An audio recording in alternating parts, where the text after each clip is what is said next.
Hello, welcome back to എൻ്റെ point. അപ്പോൾ ഇത് നമ്മൾ ചെയ്യാൻ പോണത് അറിയുക ചക്ക അവിയലാണ്. ചക്ക അവിയൽ എല്ലാവർക്കും ഇഷ്ടമാണല്ലോ. അപ്പം നമ്മൾ ചക്ക കൊണ്ട് അവിയൽ ഉണ്ടാക്കുമ്പോൾ ചക്കവടലും രണ്ടും ചക്കച്ചോളയും ചക്കക്കുരും പിന്നെ അതിൻ്റെ ഏറ്റവും മെയിൻ സാധനം ചുമന്ന ചീരയാണ്. അപ്പോൾ അതും കൂടിയൊക്കെ ചേർത്ത് പടവലങ്ങായും ഒക്കെ ചേർത്ത് നമുക്കൊരു അവിയൽ ഉണ്ടാക്കി നോക്കിയാലോ. വീഡിയോ കണ്ടു നോക്കാം. ചക്ക അവിയൽ ഉണ്ടാക്കാനായിട്ട് നമുക്ക് എന്തൊക്കെ സാധനങ്ങൾ വേണ്ടത് ഞാൻ പറയാം. ആദ്യം ഞാനൊരു 5-6 കഷ്ണം ചക്കച്ചോളം എടുത്ത് വെച്ചിട്ടുണ്ട്. ചക്ക മടൽ, നമ്മൾ ചക്ക കട്ട് ചെയ്യുമ്പോൾ തന്നെ അതിൻ്റെ മടൽ ഇതുപോലെ മടൽ കൂട്ടിയിട്ട് ഇതെടുത്ത് വെക്കും. നമ്മൾ ഇങ്ങനെ പുളിച്ചീന്തി എടുക്കും. അപ്പം എങ്ങനെ എടുക്കുന്നത് ഞാൻ കാണിക്കാം. ഇങ്ങനെ പുറത്തെ കരിതൊലി നമ്മളങ്ങോട്ട് ഇല്ലാണ്ട് ഇങ്ങനെ നമുക്കങ്ങോട്ട് കണ്ടോ, ഇങ്ങനെ നമ്മൾ ഫുൾ എടുക്കും. ഇത് മുറിച്ചിട്ടാണ് എടുക്കുന്നെങ്കിൽ അങ്ങനെ, വശമെങ്കിൽ അങ്ങനെ എടുക്കുക. ഇങ്ങനെ ഈ പുറത്തെ കരിതൊലി നമുക്ക് വേണ്ട. ഇതിങ്ങനെ നമ്മൾ മടലായിട്ട് എടുത്തു കൊടുക്കും. ഇതാണ് നമ്മുടെ ചക്കമടൽ. അപ്പം ഇതാണ് ചക്കമടലും ഇടും. പിന്നെ ഈ കരിതൊലി നമ്മൾ ഇതും കളയണം കേട്ടോ, ഇത് കളയണം. പിന്നെ നമുക്ക് ചക്കക്കുരു, ഒരു 5-6 ചക്കക്കുരു കൂടെ ഇത് ചേർത്ത് കൊടുക്കണം. അതും നല്ല ടേസ്റ്റാണ്. പിന്നെ ചുമന്ന ചീര എല്ലായിടത്തും ഉണ്ടെങ്കിൽ അതിടുക, അല്ലെ പച്ചച്ചീര ആയാലും കുഴപ്പമില്ല. ഇത് നമ്മുടെ അവിയലിന് മെയിൻ സാധനമാണ്. പിന്നെ പടവലങ്ങ ചേർക്കണം, വെള്ളരിക്ക ചേർക്കണം. ഇതിൻ്റെ പകുതി ചേർത്താൽ മതി. പിന്നെ ഞാൻ 2 ക്യാരറ്റ് എടുത്ത് വെച്ചിട്ടുണ്ട്. നമുക്ക് ഇത്രയും കൂടി ചേർത്താൽ നമ്മൾ അവിയൽ ഉണ്ടാക്കാൻ പോകുന്നത്. അപ്പോൾ നമ്മുടെ ചക്കാവിയലിന് ഉണ്ടാക്കുമ്പോൾ ചേനയും ഏത്തക്കയും ചേർക്കണ്ട കേട്ടോ. ഇത്ര സാധനങ്ങൾ മാത്രം മതി. അപ്പോൾ നമുക്ക് വീഡിയോ കണ്ടു നോക്കാം. അത് നമുക്ക് ഇതെല്ലാം ഒന്ന് നീളത്തിലൊന്ന് കട്ട് ചെയ്ത് കഴുകി വൃത്തിയാക്കി എടുക്കാം. അപ്പം അവിയലിനായതുകൊണ്ട് കഷ്ണങ്ങളൊക്കെ നമുക്ക് നീളത്തിൽ വേണം കട്ട് ചെയ്ത് കൊടുക്കാനേ. എല്ലാ കഷ്ണങ്ങളും നമ്മൾ നീളത്തിൽ ഇട്ട് കൊടുക്കണം. പിന്നെ നമ്മുടെ ചക്കാവിയലിന് വാളംപുളി ചേർക്കുന്നതിനേക്കാളും നല്ലത് പച്ചമാങ്ങ ചേർക്കുന്നതാണ്. പച്ചമാങ്ങ ഇല്ലാത്തൊരു വാളംപുളി ചേർത്ത് കൊടുക്കുക. ഞാൻ ഈ പച്ചമാങ്ങ എടുത്ത് വെച്ചിട്ടുണ്ട്, നമുക്ക് അത് ചേർത്ത് കൊടുക്കാം. ചക്കച്ചോള ഇതുപോലെ ഒരുപാട് ചെറുതാക്കണ്ട, ചെറിയൊരു വീതിയിൽ അങ്ങോട്ട് അരിഞ്ഞിട്ട് കൊടുക്കുക. ഈ വീതിയിലിട്ട് കൊടുക്കുക. ചക്കമടലും പുറത്തെ തൊലി കളച്ച ശേഷം ഇതുപോലെ നീളത്തിൽ ഇട്ട് കൊടുക്കുക. ചീരയിലയും ഇതുപോലെ എടുക്കുക. ഇത് തണ്ടും നല്ലതാണ് അവിയലിന്, തണ്ടും കൂടെ കട്ട് ചെയ്തിട്ട് കൊടുക്കുക. എന്നിട്ട് ഇലയും കട്ട് ചെയ്തിട്ട് കൊടുക്കുക. ഇതിലേക്ക് ഒറ്റ വിസിലടിക്കുമ്പോഴത്തേക്ക് ഇത് നന്നായിട്ട് വെന്ത് വന്നോളും. കുക്കറിലാണ് ഇതിൻ്റെ സ്പെഷ്യൽ അവിയൽ ഉണ്ടാക്കുന്നത്. ഒട്ടും കൊഴിയൊന്നും പോകാതെ നല്ല കറക്റ്റായിട്ട് നമുക്ക് കിട്ടും. നമുക്കിന്ന് കുക്കറിലാണ് ഉണ്ടാക്കി നോക്കാൻ പോകുന്നത്. അപ്പോൾ ഇതും കട്ട് ചെയ്തിട്ട് കൊടുത്തു. ഈ ക്യാരറ്റാണ് അറിയാൻ പോകുന്നത്. ക്യാരറ്റ് ഇതുപോലെ കട്ട് ചെയ്തിട്ട് നീളത്തിൽ ഇങ്ങനെ അങ്ങോട്ട് അരിഞ്ഞിട്ട് കൊടുക്കാം. നമുക്ക് ചക്കക്കുരു ആണെങ്കിൽ നമുക്ക് അരിയാനുള്ള ചക്കക്കുരു തൊലി കളഞ്ഞ് എടുക്കാം. അത് നീളത്തിൽ തന്നെ നമുക്ക് കട്ട് ചെയ്ത് എടുക്കാം. 4-5 ചക്കക്കുരു ഇട്ടാൽ മതി. അപ്പം നമ്മൾ അവിയലിനൊരു കൊഴുപ്പൊക്കെ വരുവേ.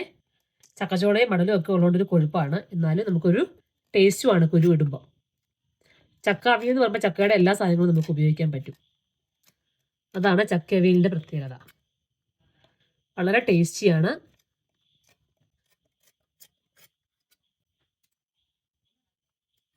നടുവേ കീറി കൊടുക്കുക. ഇതുപോലെ നീളത്തിൽ അരിഞ്ഞെടുക്കുക. ഇതുപോലെ ഇത് നമുക്ക് വെള്ളരിക്ക ചേർത്ത് കൊടുക്കാം. നീളത്തിൽ കനം കുറച്ച് നമുക്ക് അരിഞ്ഞു കൊടുക്കാം. വെള്ളരിക്കയുടെ പ്രത്യേകത ഇതിനകത്ത് ഫുള്ള് വെള്ളമായിരിക്കും. അതുകൊണ്ട് നമുക്ക് അവിയൽ നന്നായിട്ട് കറക്റ്റ് പാകത്തിലൊക്കെ വരികയും ചെയ്യും. ഒരുപാട് വെള്ളം അല്ലാണ്ട് നമ്മൾ ഒഴിക്കേണ്ട ആവശ്യം വരത്തില്ല.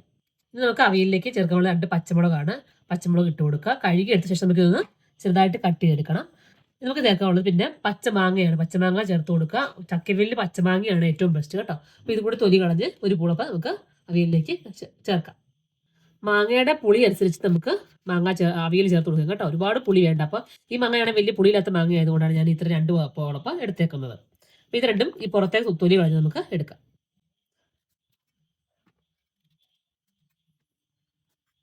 ഇതുപോലെ നീളത്തിൽ ഇത് നമുക്ക് കട്ട് ചെയ്ത് ഇട്ട് കൊടുക്കാം. അപ്പം നമ്മൾ പച്ചക്കറികളെല്ലാം നന്നായിട്ട് അരിഞ്ഞ് വൃത്തിയാക്കി എടുത്തു. നമ്മൾ ഇതിലേക്ക് 2 പച്ചമുളക് ഇട്ട് കൊടുത്ത് പുളിക്ക് പകരമുള്ള മാങ്ങായും ചേർത്ത് കഷ്ടിച്ചിട്ട് കൊടുത്ത് ഇത് നന്നായിട്ടൊന്ന് കഴുകി വൃത്തിയാക്കുന്നതിന് എടുത്തോണ്ട് വരാം. കുക്കറിലിട്ടാണ് നമ്മൾ ഉണ്ടാക്കാൻ പോണത്. അപ്പോൾ നമുക്കിനി കഴുകി വൃത്തിയാക്കിയിട്ട് കാണാം. അപ്പോൾ നമ്മൾ കഴുകി വൃത്തിയാക്കി എല്ലാം എടുത്ത് വെച്ചിട്ടുണ്ട്. നമുക്കിത് കുക്കറിലേക്ക് ഇട്ട് കൊടുക്കാം. ഇത്രയും നിറയിരിക്കുന്നത് നമുക്ക് കാര്യമാക്കണ്ട. ഒറ്റ ആവി കയറുമ്പോഴത്തേക്കും നമ്മുടെ ഈ കഷ്ണങ്ങളെല്ലാം കൂടെ നേർ പകുതിയാകും കേട്ടോ. അപ്പോൾ അവിയൽ വെന്ത് വരുമ്പോഴത്തേക്കും നേർ പകുതി ഉണ്ടാവത്തുള്ളൂ. അപ്പോൾ ഇത്ര ആയതുകൊണ്ട് ഇത് വേവാതൊന്നും ഇരിക്കത്തില്ല, കറക്റ്റായിട്ട് വെന്ത് വന്നോളൂ. നമുക്ക് ഇതിലേക്ക് ഒരു കറിവേപ്പില ചേർത്ത് കൊടുക്കാം. പാകത്തിനുള്ള ഉപ്പ് ചേർത്ത് കൊടുക്കുക. പാകത്തിന് മഞ്ഞൾപ്പൊടി ചേർത്ത് കൊടുക്കുക. 2 പച്ചമുളക് നമ്മൾ കീറിയിട്ടായിരുന്നു. അതുകൊണ്ട് തന്നെ ഒരു നുള്ളു മുളക് പൊടി ചേർത്ത് കൊടുക്കുക.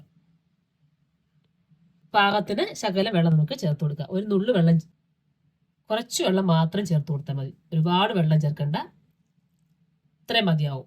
കാരണം നമുക്ക് അതിനകത്ത് വെള്ളരിക്കായും എല്ലാം ഉള്ളത് കൊണ്ട് ഇത് കുക്കറിലായതുകൊണ്ട് പെട്ടെന്ന് വെന്ത് വന്നോളും. അപ്പോൾ ഒരുപാട് വെള്ളം ഒഴിച്ചു കഴിഞ്ഞാൽ ഒരുപാട് ചാറ് കിടക്കും. അപ്പം നമുക്ക് അവിയലായതുകൊണ്ട് തന്നെ ഇത്രയും വെള്ളം ചേർത്താൽ മതി. ഇനി നമുക്ക് ഇതെല്ലാം നന്നായിട്ടൊന്ന് അടച്ചു വെച്ച് ഒറ്റ ഫിസിലടിച്ചാൽ മതി, ഒന്ന് വേവിച്ചെടുക്കാം. അപ്പോൾ നമ്മുടെ കഷ്ണങ്ങളൊക്കെ വേഗം സമയം കൊണ്ട് നമുക്ക് ഇതിനുള്ള അരപ്പ് റെഡിയാക്കാം. അപ്പോൾ ആദ്യം നമുക്ക് മിക്സിയിൽ ചെറിയ ജാറിലേക്ക് കുറച്ച് ജീരകം ചേർത്ത് കൊടുക്കാം. ജീരകം ചേർത്ത ശേഷം നമുക്ക് ഇതിലേക്ക് ചേർക്കാനുള്ളത് ചെറിയ ഉള്ളിയാണ്. ചെറിയ ഉള്ളി എത്ര ഉണ്ടെങ്കിലും നല്ലതാണ്. അപ്പം ഞാനൊരു 10-15 ചെറിയ ഉള്ളി എടുത്ത് കഴുകി വൃത്തിയാക്കി വെച്ചിട്ട് നമുക്ക് അതുകൂടി ജാറിലേക്ക് ഇട്ട് കൊടുക്കാം. നമുക്ക് തേങ്ങ ചേർത്ത് കൊടുക്കാം. അപ്പോൾ അവിയൽ നമുക്ക് നന്നായിട്ടൊന്ന് ചതച്ചെടുത്തോണ്ട് വരാം. ഒരുപാട് അരിഞ്ഞു പോകണ്ട, ചെറുതായിട്ടൊന്ന് ചതഞ്ഞാൽ മതി. റെഡിയാക്കി കൊണ്ടുവരാം.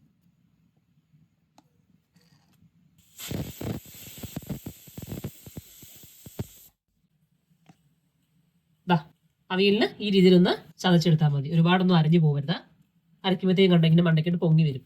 അപ്പോൾ ഇങ്ങനെ റെഡിയാക്കി എടുക്കുക. ഇനി നമ്മുടെ കുക്കറിന്റെ വിസിൽ പോയ ശേഷം നമുക്ക് അതിലേക്ക് അരപ്പ് ചേർത്ത് കൊടുക്കാം. കുക്കറിന്റെ പ്രഷർ മുഴുവൻ പോയി കഴിയുമ്പോൾ നമുക്ക് തുറക്കാം.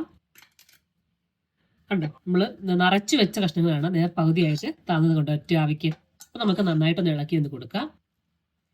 ഇനി നമുക്ക് ഇതിന്റെ ഫ്ലെയിം അങ്ങോട്ട് ഓൺ ചെയ്യാം.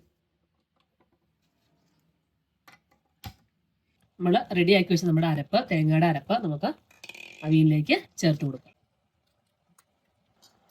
അരപ്പൊന്ന് ചൂടാവാനായിട്ട് നന്നായിട്ട് ഇതുപോലെ ഫ്ലെയിം ഒന്ന് കുറച്ച ശേഷം തവി കൊണ്ട് നമ്മൾ തേങ്ങയൊക്കെ അരപ്പൊക്കെ നന്നായിട്ടൊന്ന് പൊത്തി വെക്കുക. നമുക്കിതൊരു 1 മിനിറ്റ് ഒന്ന് അടച്ചു വെക്കുക. ഇതുപോലെ പൊത്തി വെച്ച ശേഷം ഈ അടപ്പ് കൊണ്ട് തന്നെ നമുക്ക് ജസ്റ്റ് ഇങ്ങനെ ഒന്ന് അടച്ചു വെക്കാം. നമുക്ക് നന്നായിട്ടൊന്ന് തുറന്ന ശേഷം നന്നായിട്ടൊന്ന് എല്ലാം അരപ്പൊക്കെ എല്ലായിടത്തും പിടിക്കാനായിട്ടൊന്ന് ഇളക്കി കൊടുക്കുക.